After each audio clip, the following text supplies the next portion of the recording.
see why not.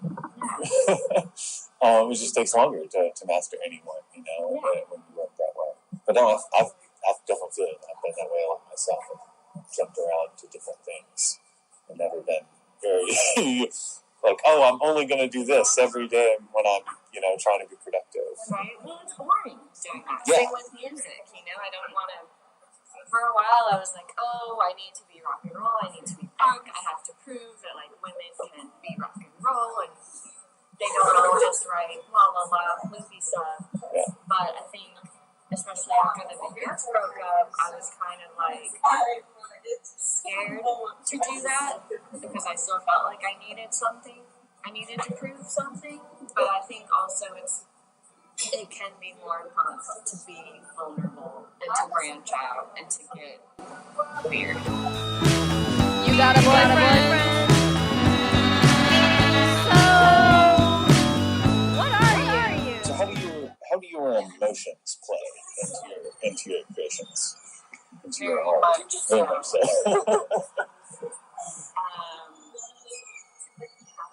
I like to think that I'm fairly stable, but I don't know if I am. So every once in a while, either the really high or the really low, I think I produce more. I was going to say quality, but maybe not even quality. But you just feel this urge to get something out. Yeah. When you're either really happy or really sad. Yeah. Yeah. But also, everything has its season. I feel kind of guilty because I haven't been creating a lot lately.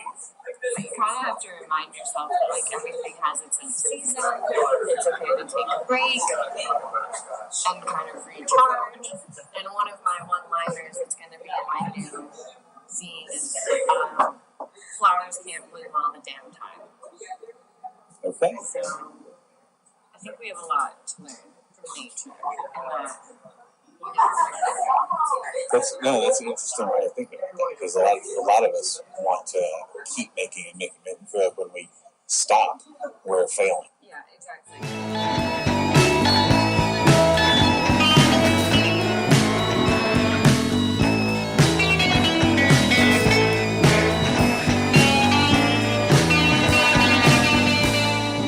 Just to finish, if your creative style had an odor, what would it be? What would it smell like? That's a weird one. My first thought was flowers. I mean, you were just talking about flowers. So maybe just a garden. Okay. Different. Not a single flower, but all the flowers. Just different flowers in a garden. Well, that's perfect for the kind of art you make. All over the place, so many different facets of it, and colorful. Feelings. Yeah. Well, thank you all. Mm-hmm. It was great to have you.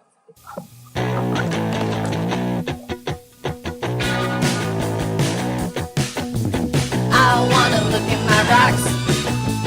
Rocks are really cool. I wanna look at my rocks. I wanna bring them to school. Rocks are really cool, yeah. Some look shiny and some look tough. Some look soft, but they sure are rough. Some say I'm obsessed, but I think I'm fine. Life is so zooty, pink charm of mine. Rocks are really cool, yeah.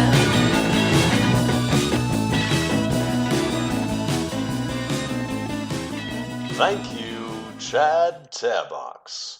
That is quite an interesting lady there. Next up, we'll head back to Fluffy Lenore with Austin Swope.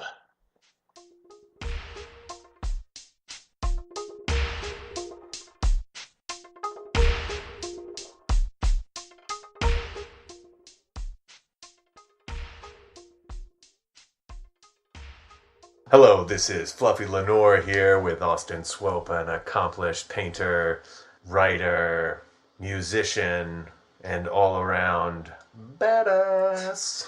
Well, thank you, Fluffy. How you doing today? I'm good.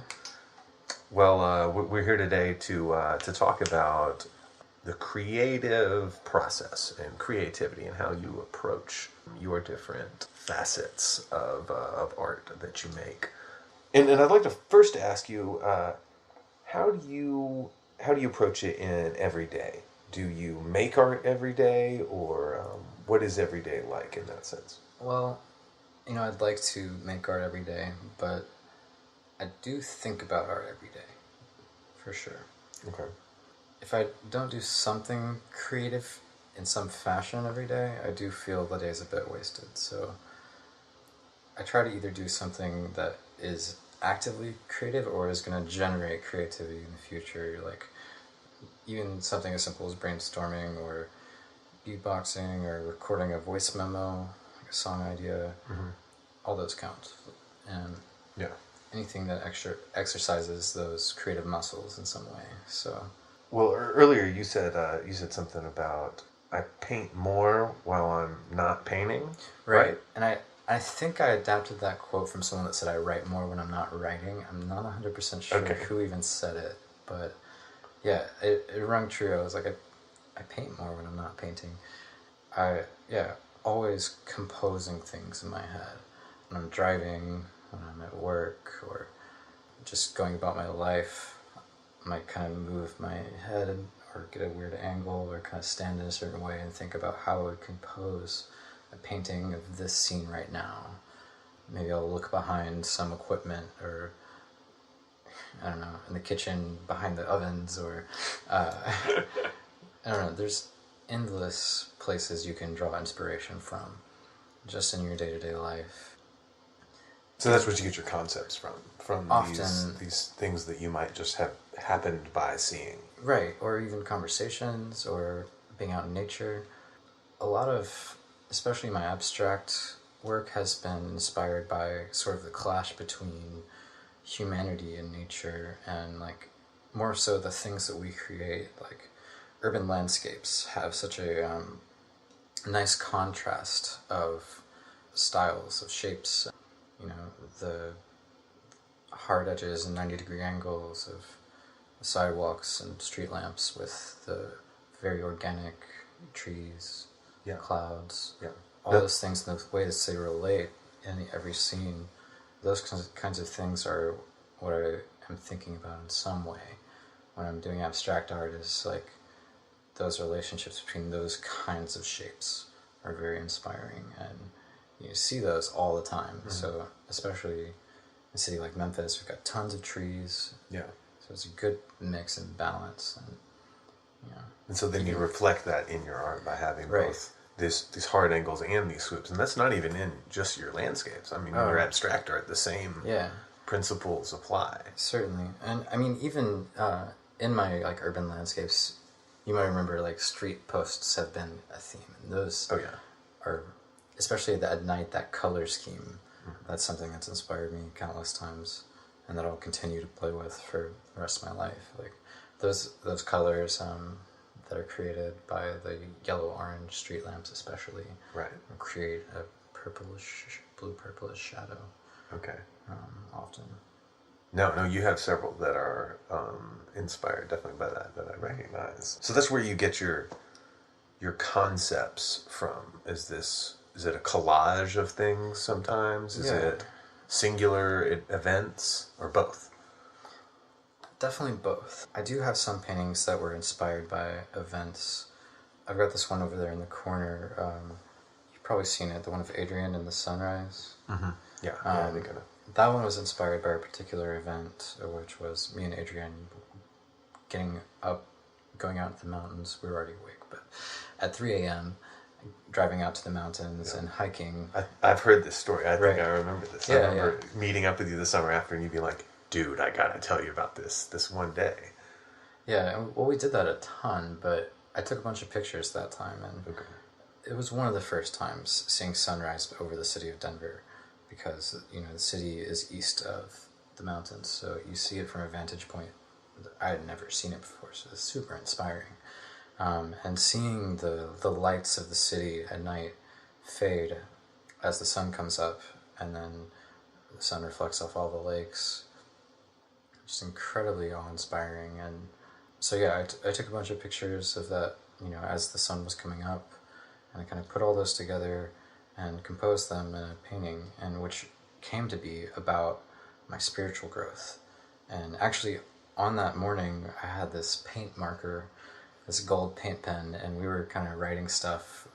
We wrote stuff on a porta potty that was up at the top. There was this little utility station on Green Mountain, and with street power lines going down or something. And so we wrote it on a porta potty, and I wrote on a telephone pole. I wrote "Seek and ye shall find," and just on a whim for no apparent reason, just it was in my head. That principle of manifestation, really. And so in the painting, I guess I'll describe it since you probably won't be able to show it, but on the left side of it, it's a very horizontal, long piece, rectangular, and towards the left, the sunrise is not yet risen. It's dawn, Peaking. Yeah, before it's actually up, and then you can see the lights of the city, and the horizon is on an angle, and it goes up as it goes to the right. So it's kind of supposed to be read like a timeline from left to right as the sun comes up.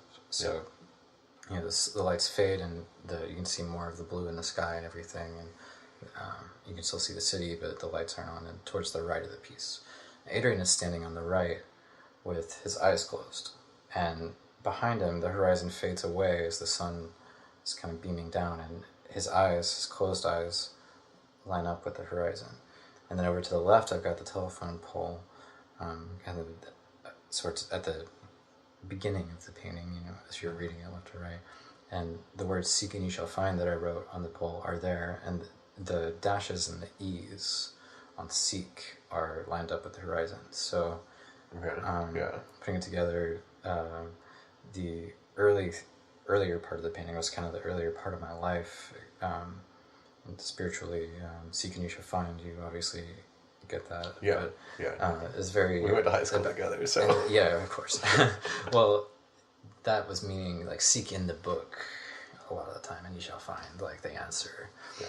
And that's what was taught to us. But it's not what it is. Very didactic. This is the principle. This is where you find the answer, right? And as the painting progresses, his eyes are closed, but that lines up with "seek," and so he's not shutting his eyes to anything. He's looking inside. So instead of seeking his truth in a book, he, being me in a sense, looking inside for answers, and that's where you can really find everything. I believe everything's written out for you in your soul. Your answers, you can all pull from within. Your truth is not external, and right. No one can just teach it to you. I think it's in our nature, barring some mental disorder or illness. I think. Well, or we're not. Maybe I'm talking about my own case too, but. I get that you mean just you, but that's most people. I think absolutely experience that. Right. There might be some sociopathic Well, we're not diversions from this principle, but 99.9% of people, it does matter, and it does affect you. How do emotions play into your art? You're talking about that, in this, but how do they affect how you make art? When I'm painting something abstract, especially, this goes for other things too, where I'm using a reference, but when I'm painting something non-objective, where I'm just kind of playing around, sometimes I'll go through an emotional journey in the piece as it progresses, and at a certain point, I'm just kind of messing around, and I'll think, this looks like crap. I don't like this. And what I learned to do at some point is to use that distaste, or that even anger, if I can tap into it, which is sometimes rare. But if I'm feeling that about something else, that's a good time to express it. So I might take a whole bunch of red or something that totally clashes and make some really angry marks on the painting, and really try to let some emotion into it. Some quick, fast strokes, and being really messy and aggressive with those marks, and then and then I'll